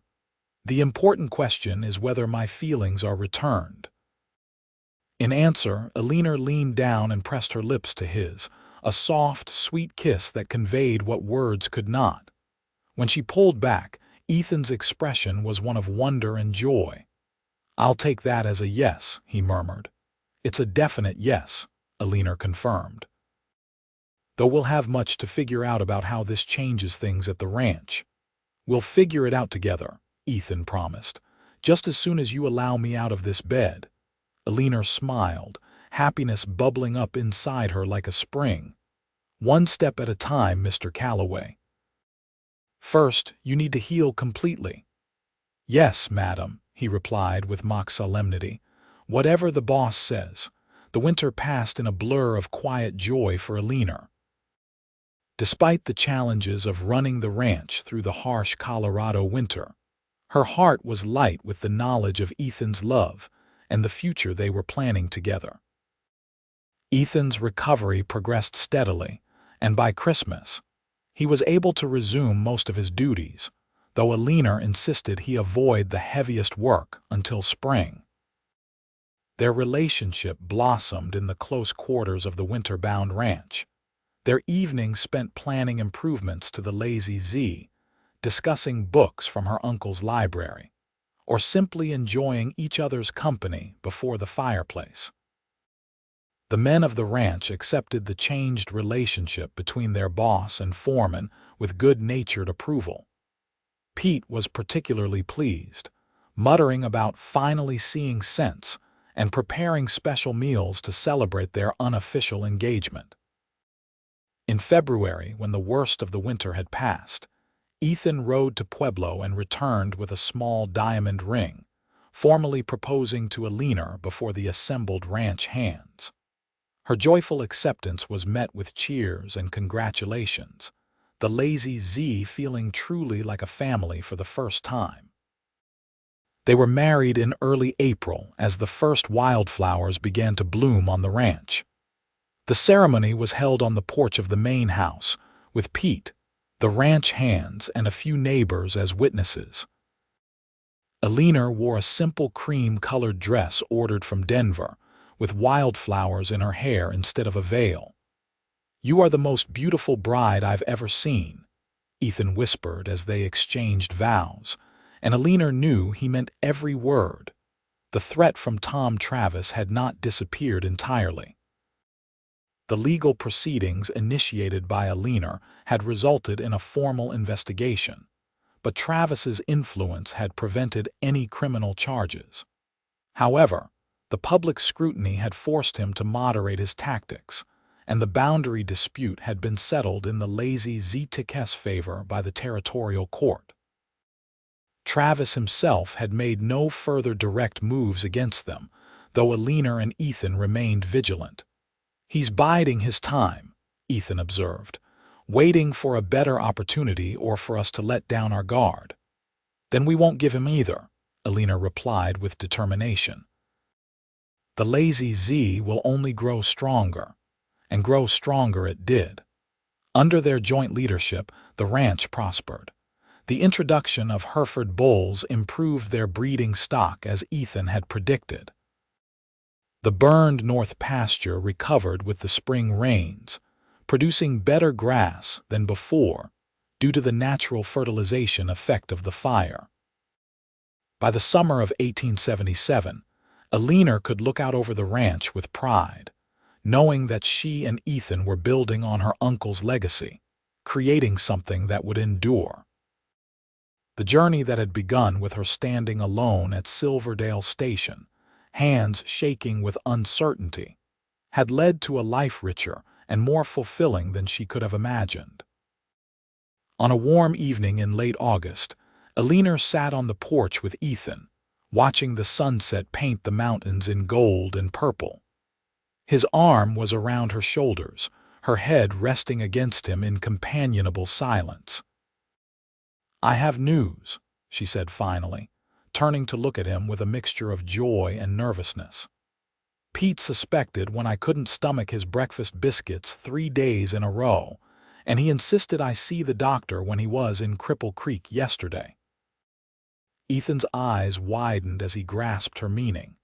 "Eleanor, are you saying?" She nodded, a smile breaking across her face. "We're going to have a baby, Ethan, around February, the doctor thinks." Ethan's expression transformed with wonder and joy. He pulled her close, kissing her with a tenderness that made her heart ache with happiness. "A baby," he murmured against her hair. "Our child will grow up here, knowing this land, loving it as we do." "Yes," Eleanor agreed, her hand resting on her still flat stomach. "Our child will have roots here, a sense of belonging that I never had until I came to the Lazy Z." Ethan placed his hand over hers. "Your uncle would be so proud of what you've accomplished, Eleanor, of what we've built together." Eleanor thought of the letters in the desk drawer, the ones her uncle had written but never sent. She had read them many times in the past year, finding in them a connection to the man she had never known and a deeper understanding of her own father. "I think he would be," she agreed softly. "And I like to think that somewhere he and my father have reconciled at last, that they know we're continuing the Zimmerman legacy here." "Speaking of legacy," Ethan said, "we should start thinking of names for this little one." Eleanor smiled. "I was thinking Henry for a boy after my uncle." "Henry Calloway," Ethan tested the name. "It has a good sound to it. And for a girl, Margaret after my mother," Eleanor replied. "Though we'd call her Maggie." "Henry or Maggie Calloway, heir to the Lazy Z," Ethan mused, his expression tender. "Either way, this child will be loved beyond measure." As the last light faded from the sky and the first stars appeared, Eleanor reflected on the journey that had brought her here from frightened, alone, and grieving to confident, loved, and full of hope for the future. The path had not been easy, with dangers and challenges she could never have anticipated, but every step had led her home. In February of 1878, as a gentle snow fell outside, Eleanor gave birth to a healthy son. Henry Robert Calloway entered the world with a strong cry and a shock of dark hair like his father's. "He's perfect," Ethan whispered, cradling his newborn son with awe and tenderness. "Yes, he is," Eleanor agreed, exhausted but radiantly happy. "Our own little cowboy in training." In the years that followed, the Lazy Z continued to prosper under their care. Tom Travis eventually sold his ranch and moved to Denver, his ambitions shifting to urban investments after a series of drought years made ranching less profitable. The threat he had posed faded, allowing Eleanor and Ethan to focus on expanding and improving the Lazy Z. 2 more children joined the family, Maggie in 1880 and James in 1883. All 3 Calloway children grew up loving the ranch life, learning to ride almost before they could walk, absorbing the lessons of the land and its care from their parents. Eleanor never regretted the journey that had brought her west, standing alone at that dusty station until her hands shook with uncertainty and fear. The cowboy who had taken her trunk and nodded toward a new home had given her far more than shelter. He had given her love, purpose, and a sense of belonging that she had never known before. Together, they had built a legacy that would endure long after them, their love for each other and for the land intertwined in ways that could never be separated. The lazy Z had been her uncle's gift to her, but what she and Ethan had created together was their gift to the future, a home where generations of Callaways would know the joy of wide open spaces, honest work, and the enduring bonds of family. And it had all begun that day at Silverdale Station, with shaking hands and a journey into the unknown.